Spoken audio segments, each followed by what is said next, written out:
রাজীব কুমারের বিদায় সংবর্ধনা অনুষ্ঠান আলিপুর বডিগার্ড লাইনে 31 জানুয়ারি তার কর্মজীবনের অবসর, তার আগে তার আনুষ্ঠানিক বিদায় সংবর্ধনা।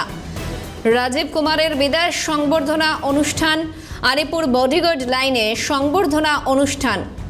But with a profound sense of duty, force, Sir is leaving behind a legacy of grit and innovation. Telephone লাইনে রয়েছেন প্রতিনিধি দীপাঞ্জনা সাউ। দীপাঞ্জনা, 31 জানুয়ারি কর্মজীবনের অবসর, তার আগে আনুষ্ঠানিক বিদায় সংবর্ধনা রাজীব কুমারকে, কি জানা যাচ্ছে?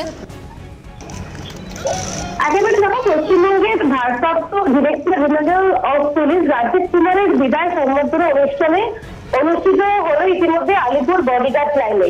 31 জানুয়ারি তার কর্মজীবনের অবসর, তার আগেই তার আনুষ্ঠানিক বিদায় সংবর্ধনা অনুষ্ঠানে উপস্থিত ছিলেন রাজ্য এবং কলকাতা পুলিশের একাধিক উচ্চপদস্থ আধিকারিকরা, additional director general, police commissioner, additional police commissioner, deputy commissioner সহ একাধিক ডিপার্টমেন্টের আধিকারিকরা। তার পাশাপাশি সংবর্ধনা সঞ্চিতা কুমারকে সঙ্গে নিয়ে এলেন ডিসিপি রাজীব কুমার প্রদর্শন করেন। তারপরে তাকে সংবর্ধনা দেওয়া হলো।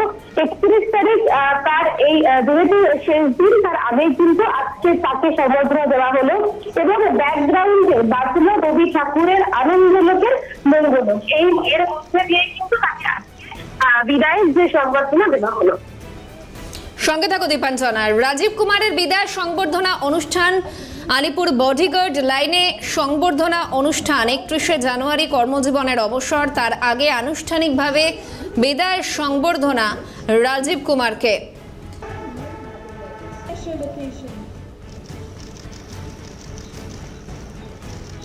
রাজীব কুমারের বিদায় সংবর্ধনা অনুষ্ঠান আলিপুর বডিগার্ড লাইনে 31 জানুয়ারি তার কর্মজীবনের অবসর, তার আগে তার আনুষ্ঠানিক বিদায় সংবর্ধনা। দীপাঞ্জনার কাছে আরো একবার যাবো। দীপাঞ্জনা, কার কার উপস্থিতি নজরে এসেছে? দেখো, ইতিমধ্যে দেখা যাচ্ছে যে অনুষ্ঠানে উপস্থিত রাজ্য এবং কলকাতা পুলিশের একাধিক উচ্চপদস্থ আধিকারিকরা, additional director general, police commissioner, additional police commissioner, deputy commissioner সহ একাধিক ডিপার্টমেন্টের আধিকারিকরা। তারা আজকে সবাই উপস্থিত ছিলেন। সকলের মধ্য দিয়ে কিন্তু তাকে আজকে সংবর্ধনা দেওয়া হলো। শাহানা, সঙ্গে থাকো দীপাঞ্জনা। সঙ্গে ছিলেন প্রতিনিধি দীপাঞ্জনা সাউ। দীপাঞ্জনাকে আপাতত ধন্যবাদ।